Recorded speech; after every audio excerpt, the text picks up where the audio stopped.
People like the Honorable Reverend Jeremiah Wright, the pastor emeritus of Trinity United Church of Christ, and of course Reverend Moss is carrying on that tradition. Churches like Fernwood Methodist, under the capable liberation pastorship of Reverend Al Sampson, Reverend Dr. Al Sampson. We have many examples of liberation theology. So I would implore us to make sure that we're on the right side of our church going. Now, I believe, dear people, parents, young folks, and other adults, that we need to return to a philosophy of black nationalism to save our sanity and our future on this planet. We need to direct our energies in a manner that will benefit our people and our future on this planet. We must relearn African-centered philosophy and cultural concepts and practices. Now, let me just mention some of the things that have been ill-affecting us as we speak. I want to get that out the way so we can end on a positive note with solutions, but we can't run away from reality. We got to deal with it. We got to call reality what it is. Dear people, due to some forces, negative forces impacting us in the past, interrupting our societies in Africa, the whole enslavement process disrupted Mother Africa. The whole colonialism process interrupted Mother Africa. And of course, as I speak, our brothers and sisters all over the world, in Africa, in the Caribbean, in South America, in Canada, in Europe, all over, will be able to benefit from the analysis and talk that I'm giving today. We're nothing but African people. Africans in America are still an African people.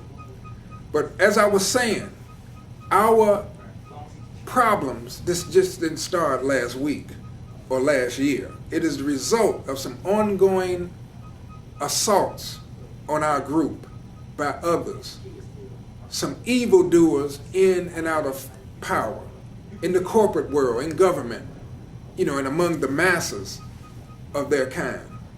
Unfortunately, have been waging ongoing war on us and others.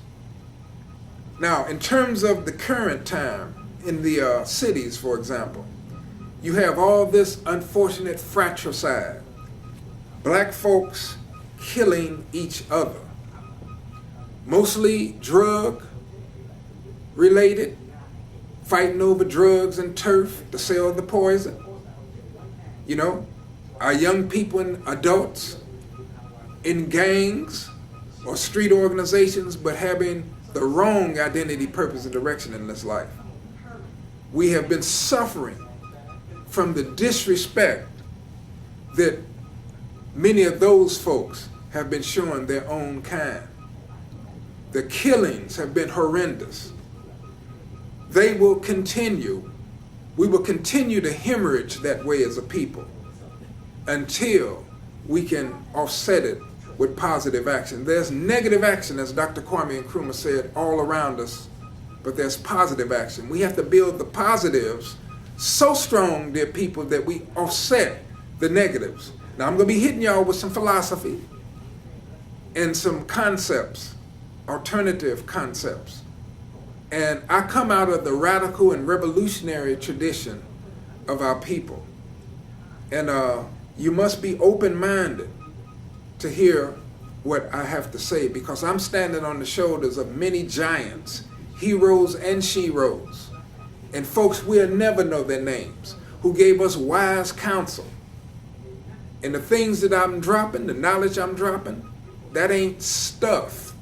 That ain't black stuff.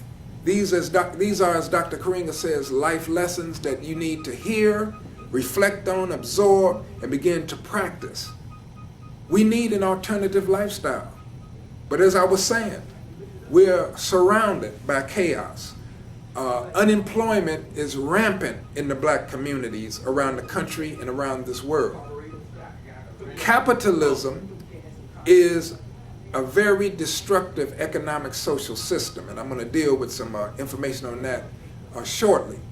But it's not like black folks have personal defects. Now, we, unfortunately, through our ignorance and our selfishness and our taking on the values of our oppressors, we've actually added to the problem, come up with some more creative, negative stuff, and taken that to other levels. Unfortunately, we're creative, but we can be creative in the wrong direction. Hear what I'm saying? Y'all know what I'm saying. We got a lot of negative stuff going on directly as a result of the capitalist system. Now, we should have businesses. It was a time when I was growing up in Ida B. Wells, when it was a real community, back in the late 50s, early 60s, where we had many businesses in the black community, but we don't see that as much as it used to be. And that hurts us when we can't employ our people. We just been running after these jobs. Now, of course, I know we have to live, but, we don't control our economics, and that's a real problem. And that sets into motion a lot of the negative stuff with drugs and illicit activity, because people got to eat. But unfortunately, a lot of times we're trying to get money for the wrong purposes. To bling, show how much car we got, our wheels and clothes and all that sort of thing, and that leads to a disrespect for human life. We also have the mortgage crisis, as y'all know. There are some very greedy people on Wall Street. AIG, Chase Bank, the banksters, as Reverend Jackson calls them. They have been in cahoots, creating all kind of bogus financial instruments called derivatives and all these other little fancy names, to bamboozle, hoodwink, and trick the masses of people, black, white, brown, and yellow, out of their money in this country. And of course, Bush, both Bushes, particularly the son, and Dick Cheney and Rumsfeld and that evil cabal that preceded Barack Obama's administration, they've driven this country into the ground.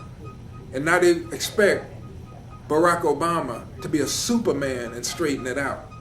But we must lay the blame at that previous administration, because with all these bogus wars in Iraq, now perhaps this country needs to be in Afghanistan to try to deal with certain threats, but the Iraqi war was definitely bogus. Wasn't supposed to be in Iraq, invading Iraq.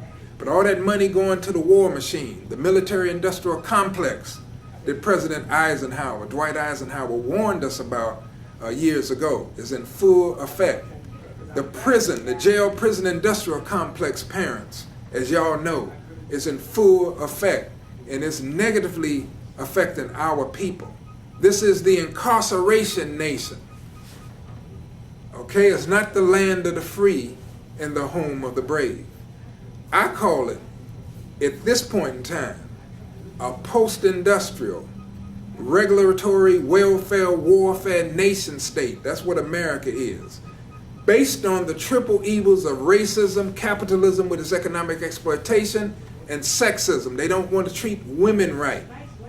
So there are many problems. And of course, the stepchildren of black-on-black ignorance, doubt, self-hatred, and violence towards self and kind definitely stems from those larger three that I just mentioned.